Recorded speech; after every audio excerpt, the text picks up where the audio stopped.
Perjalanan luar angkasa tidak hanya sulit, tetapi juga hampir tidak mungkin untuk dilakukan. Hal ini karena jarak objek-objek di alam semesta yang saling berjauhan. Bintang terdekat saja jaraknya 4,2 tahun cahaya dari bumi. Jika kita menggunakan wahana antariksa yang kita miliki saat ini, akan membutuhkan waktu lebih dari 20 tahun untuk mencapainya. Dalam film Interstellar, mereka melakukan perjalanan dari tata surya ke sebuah lubang hitam yang berjarak 10 miliar tahun cahaya. Mereka bisa melakukannya karena menggunakan lubang cacing. Tanpanya, tidak mungkin hal itu bisa dilakukan. Interstellar hanyalah sebuah film fiksi. Jadi, apakah lubang cacing ada di dunia nyata? Bisakah kita membuatnya? Jawabannya tidak ada, dan mungkin tidak akan pernah bisa dibuat. Lubang cacing hanya ada di atas kertas. Mereka hanya ada dalam persamaan-persamaan matematika. Jadi pada video kali ini kita akan membahas penjelasan saintifik dari lubang cacing.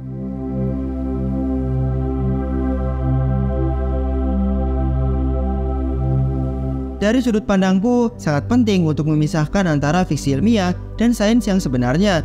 Semestamu mencoba untuk melakukan hal itu, tapi untuk melakukannya, kami membutuhkan dukunganmu. Jadi yuk dukung semestamu dengan cara subscribe, like, share, dan komen. Atau kalian bisa berbuat lebih dengan cara membeli kaos keren semestamu atau menjadi member YouTube semestamu. Selamat datang di perjalanan kita untuk mengeksplorasi lubang cacing yang menakjubkan. Untuk benar-benar mengapresiasi konsep dari lubang cacing, kita harus memahami beberapa konsep penting yang ada di dalamnya. Kamu sudah tahu bahwa lubang cacing tidak hanya ada di dunia fiksi ilmiah. Dia berasal dari kerangka fisika teori yang mendalam. Fisika teoritis adalah tempat para ilmuwan mengeksplorasi misteri alam semesta. Ia memainkan peran penting dalam memahami bagaimana cara alam semesta bekerja.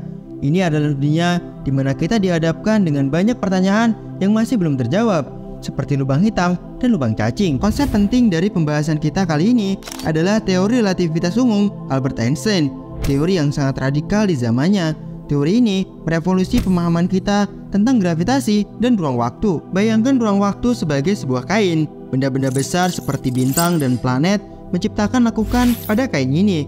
Hal ini menyebabkan kain akan melengkung di sekeliling objek tersebut. Kelengkungan inilah yang kita kenal sebagai gravitasi. Kelengkungan ini mempengaruhi cara benda bergerak. Objek-objek akan mengikuti lintasan yang sudah ditentukan oleh ruang waktu. Kemudian, fenomena seperti orbit planet dan pembelokan cahaya di sekitar objek masif bisa dilihat. Sekarang, di mana letak lubang cacing dalam ranah fisika teoritis yang rumit ini? Ya, lubang cacing bukan hanya keren-kerenan fisikawan saja. Ia adalah solusi teoritis dari teori relativitas umum. Lubang cacing muncul sebagai salah satu solusi dari persamaan medan Einstein. Persamaan ini yang memberikan kita gambaran tentang kemungkinan-kemungkinan keren yang bisa terjadi di alam semesta. Mengapa kita mempertimbangkan solusi teoritis seperti ini? Kebutuhan akan lubang cacing menjadi jelas ketika kita merenungkan tentang perjalanan antar bintang, misteri perjalanan waktu, dan wilayah alam semesta di luar observable universe. Mari kita bahas sedikit lebih dalam dari teori relativitas umum. Jangan takut, aku akan memberikan sedikit persamaan matematika. Ada dua postulat dalam teori relativitas umum, yaitu the principle of general covariance dan the equivalence principle. The principle of general covariance atau prinsip kovariansi umum menyatakan bahwa hukum fisika tidak bergantung kepada gerakan dari pengamat. Contohnya, kelapa akan jatuh ke tanah, entah kamu melihatnya sambil diam atau sambil berlari. The equivalence principle atau prinsip ekuivalensi menyatakan bahwa besar percepatan gravitasi akan sama untuk setiap pengamat di dalam sebuah medan gravitasi.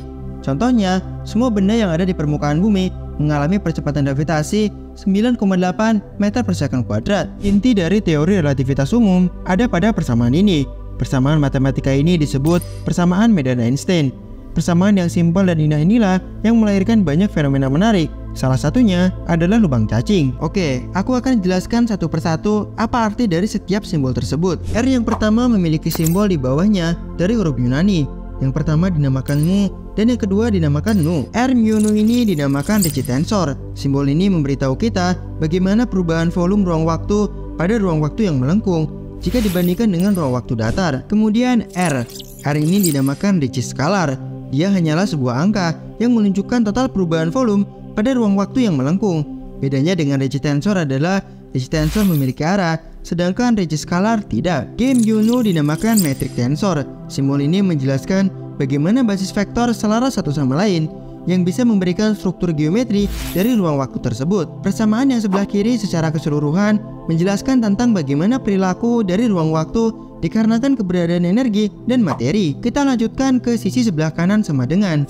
G di sini menunjukkan konstanta gravitasi Newton dan C adalah konstanta kecepatan cahaya di ruang hampa. T mu 0 adalah tensor energi momentum yang menjelaskan bagaimana persebaran atau bentuk dari massa dan energi pada ruang waktu. Jadi ruang waktu akan menentukan bagaimana materi bergerak dan materi akan menentukan bagaimana ruang waktu harus melengkung. Persamaan medan Einstein bukanlah tujuan yang kita inginkan. Dia adalah persamaan yang harus kita cari solusinya. Satu hal yang menarik, Einstein bukanlah orang pertama yang menemukan solusi dari persamaan medan miliknya, namun ditemukan oleh Karl Schwarzschild, seorang fisikawan asal Jerman. Ini adalah solusi yang ditemukan olehnya. ds kuadrat adalah elemen garis dari sebuah objek dalam ruang waktu yang sesuai dengan persamaan medan tadi. Dari sini, banyak yang bisa kita cari, seperti rintasan dari objek tersebut saat bergerak dalam ruang waktu tertentu. Solusi yang ditemukan olehnya adalah untuk sebuah objek berbentuk bola yang diam, tidak bergerak, tidak berputar, dan tidak memiliki muatan listrik. Banyak hal yang bisa diungkap dari persamaan tadi. Tapi sebelum itu, kita akan membicarakan lubang cacing tanpa menggunakan persamaan terlebih dahulu. Setelah kita memahami teori relativitas umum dan mengetahui bagaimana solusi dari persamaan medan Einstein, sekarang kita akan membahas bagaimana solusi tersebut bisa menjadi lubang cacing. Tapi sebelumnya, apa itu lubang cacing? Pada dasarnya, lubang cacing adalah jalan pintas. Jalan pintas dengan cara melengkungkan ruang waktu. Semesta yang kita tinggali terdiri dari 3 dimensi ruang dan 1 dimensi waktu. Sulit membayangkan lubang cacing dalam 3 dimensi ruang, karena lengkungan ruang waktu akan terjadi dalam 4 dimensi. Jadi, apakah lubang cacing membutuhkan ekstra dimensi? Tidak juga. Lubang cacing bisa bekerja dalam 3 dimensi ruang dan 1 dimensi waktu. Hanya saja, otak kita yang tidak mampu membayangkannya. Jadi, kita akan membayangkannya dalam 2 dimensi ruang, sehingga otak kita bisa membayangkan cara kerja lubang cacing seolah-olah dalam 3 dimensi ruang. Bayangkan, kita memiliki selembar ruang 2 dimensi, dan kamu ingin melakukan perjalanan dari titik A ke titik B. Pada ruang waktu yang datar, cara tercepat yang bisa ditempuh adalah dengan memilih lintasan yang lurus. Itulah yang terjadi di dunia kita. Itulah yang terjadi pada cahaya saat melintasi alam semesta. Karena itulah, cahaya butuh jutaan, bahkan miliaran tahun dalam melakukan perjalanan. Tapi Einstein mengatakan bahwa ruang waktu adalah sesuatu yang bisa diubah. Jadi kita bisa membengkokkan ruang waktu, menghubungkan 2 titik yang jauh dengan lintasan yang baru. Jadi perjalanan kita akan jauh lebih cepat jika dibandingkan dengan ketika melewati ruang waktu normal. Ada beberapa bagian dari lubang cacing. Tempat masuk lubang cacing dinamakan mulut lubang cacing, dan bagian tengah ini dinamakan leher dari lubang cacing. Tidak semua lubang cacing bisa dilewati.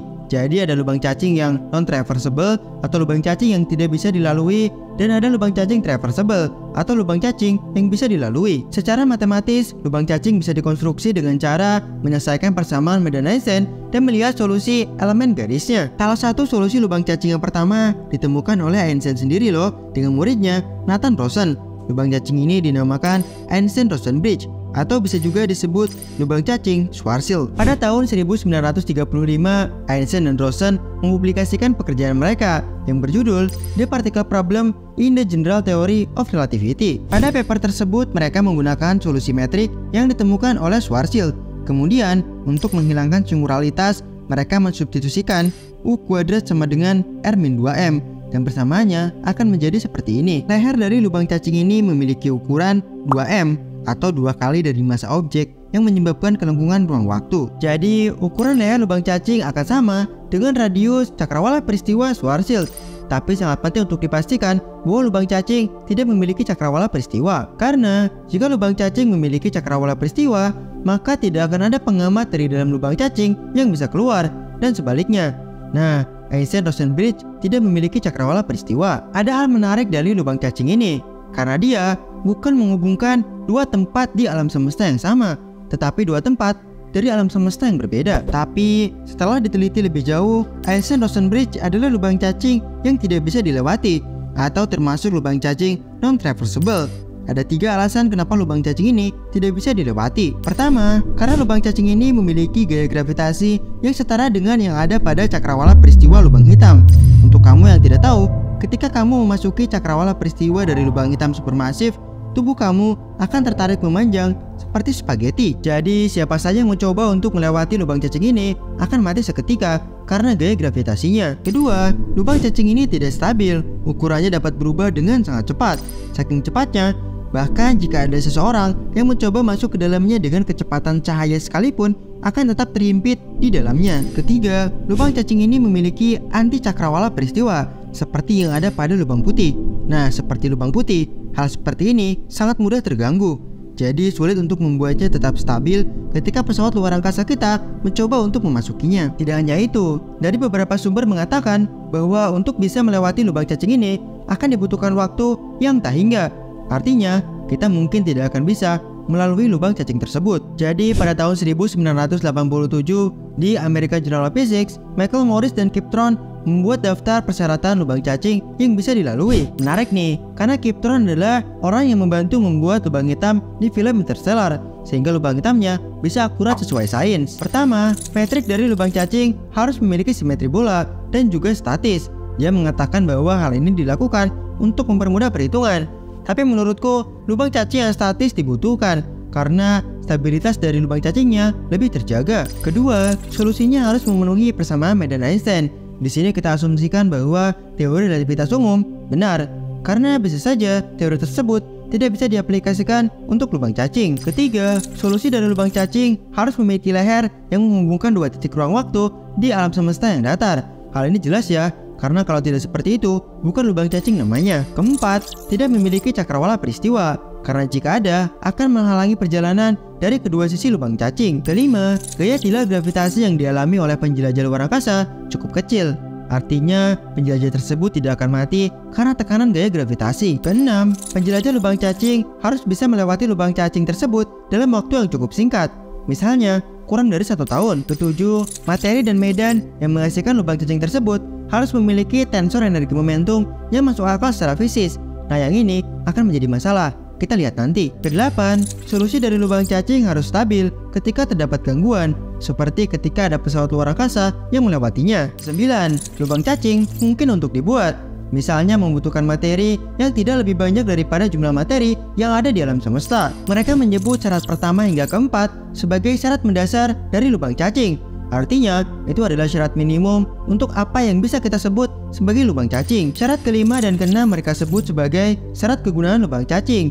Syarat ini memastikan bahwa tubuh manusia mampu menahan perubahan ketika melalui lubang cacing tersebut. Syarat ketujuh, kedelapan, dan kesembilan adalah syarat estetik dari solusi lubang cacingnya. Artinya, lubang cacingnya masuk akal. Mereka menuliskan bahwa inilah solusi dari lubang cacing yang bisa dilewati. Ini adalah lubang cacing yang bisa digunakan untuk menjelajah alam semesta. Tapi ada satu masalah besar. Kamu ingat syarat yang ketujuh? Ya, lubang cacing ini membutuhkan materi dengan kerapatan energi yang negatif untuk bisa ada. Materi dengan sifat seperti ini dinamakan exotic matter. Materi seperti ini tidak ada di dunia nyata. Bahkan dia mengatakan, since exotic material is so problematic, it behooves us to use as little of it as possible in our wormhole solution. Artinya, eksotik materi ini sangat merepotkan, jadi kita harus menggunakannya sesedikit mungkin. Mereka mengatakan ada 3 cara untuk melakukan hal itu. Pertama, menggunakan eksotik material, namun dengan kerapatan yang semakin berkurang ketika menjauhi layar lubang cacingnya. Kedua, menggunakan eksotik material sebagai sumber kelengkungan ruang waktu saja dan benar-benar tidak ada ketika pada jarak tertentu dari layar lubang cacingnya. Ketiga, hanya menggunakan eksotik material di sebagian kecil daerah di sepanjang layar lubang cacing dan mengelilinginya dengan materi biasa. Tapi tetap, eksotik material belum pernah ditemukan di dunia nyata. Ini hanyalah 2 contoh dari lubang cacing. Ada banyak solusi lubang cacing dari peneliti lain, tapi semuanya memiliki masalah yang mungkin tidak ada solusinya di dunia nyata. Jadi, lubang cacing adalah objek yang sangat menarik. Tetapi seperti yang sudah kita bahas, sangat sulit untuk membangun lubang cacing, bahkan hanya untuk di atas kertas sekalipun. Tapi jika lubang cacing ada, bagaimana ya rasanya ketika melewati lubang cacing tersebut? Coba lihat simulasi yang dibuat oleh Pablo Antonio Cao.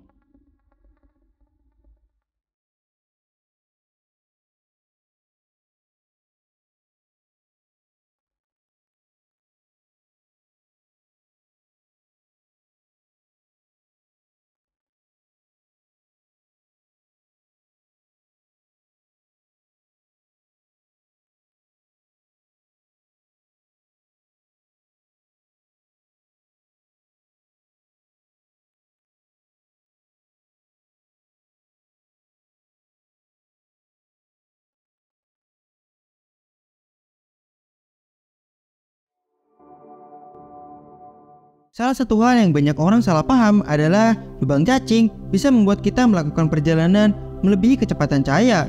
Padahal, hal itu salah. Begini, jika kita membandingkan perjalanan dengan lubang cacing dan tanpa lubang cacing, waktu perjalanannya akan jauh lebih cepat melewati lubang cacing. Misalnya, normalnya tanpa lubang cacing akan dibutuhkan waktu 2,5 juta tahun cahaya untuk mencapai galaksi Andromeda.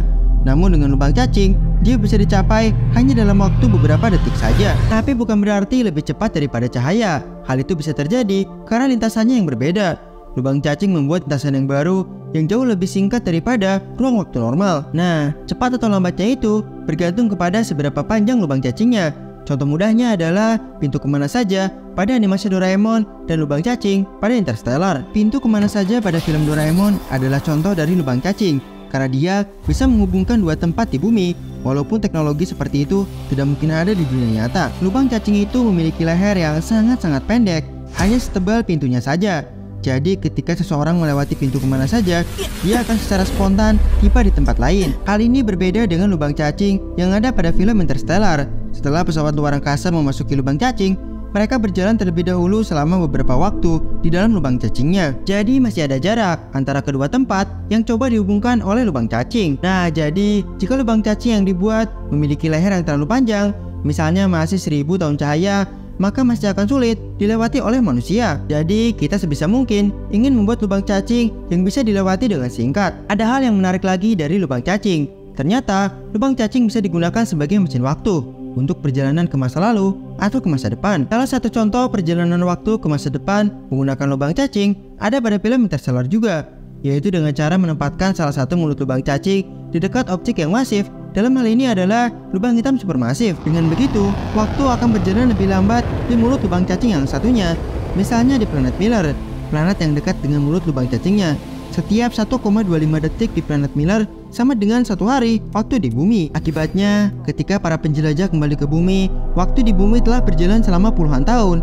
Tapi para penjelajah bahkan terlihat sama sekali tidak menua. Selain itu, perjalanan waktu ke masa depan bisa juga dilakukan dengan cara menggerakkan salah satu mulut lubang cacing dengan mendekati kecepatan cahaya. Tapi hal ini lebih sulit untuk dilakukan karena lubang cacing memiliki massa yang berat, maka menggerakkannya akan membutuhkan energi yang tidak terkira. Itu juga yang harus dilakukan untuk melakukan perjalanan waktu ke masa lalu menggunakan lubang cacing. Salah satu mulut lubang cacing harus digerakkan dengan mendekati kecepatan cahaya. Tidak hanya itu, untuk pergi ke masa lalu menggunakan lubang cacing juga akan dibutuhkan lebih dari 1 lubang cacing. Jadi perjalanan waktu ke masa lalu akan lebih sulit dilakukan daripada ke masa depan. Selain itu juga, banyak fisikawan yang meragukan kemungkinan itu karena bisa merusak prinsip sebab akibat. Lubang cacing juga bisa dibangun untuk menghubungkan dua titik di alam semesta yang berbeda, seperti pada Einstein-Rosen Bridge. Tapi hal itu terlalu jauh menurutku, seperti keberadaan alam semesta lain yang masih sangat spekulatif. Atau apakah alam semesta lain memiliki hukum fisika yang sama dengan kita? Kita tidak tahu dan mungkin tidak akan pernah tahu. Lubang cacing adalah permainan matematis yang sangat indah. Tapi satu hal yang paling penting, bagaimana indah pun persamaan matematikanya, jika tidak sesuai dengan kenyataan, maka hal itu salah atau hanya hipotesis belaka. Lubang cacing berbeda dengan lubang hitam. Lubang hitam adalah konsekuensi alami dari teori relativitas umum yang tidak dapat dihindari. Sedangkan lubang cacing adalah sesuatu yang kita bangun secara artifisial. Tetapi, cerita tentang lubang cacing masih berlanjut. Mungkin saja kita membutuhkan teori yang lebih lengkap daripada teori relativitas umum. Misalnya, The Theory of Everything. Terima kasih sudah menonton sampai akhir. Sampai jumpa di lain waktu di semestamu.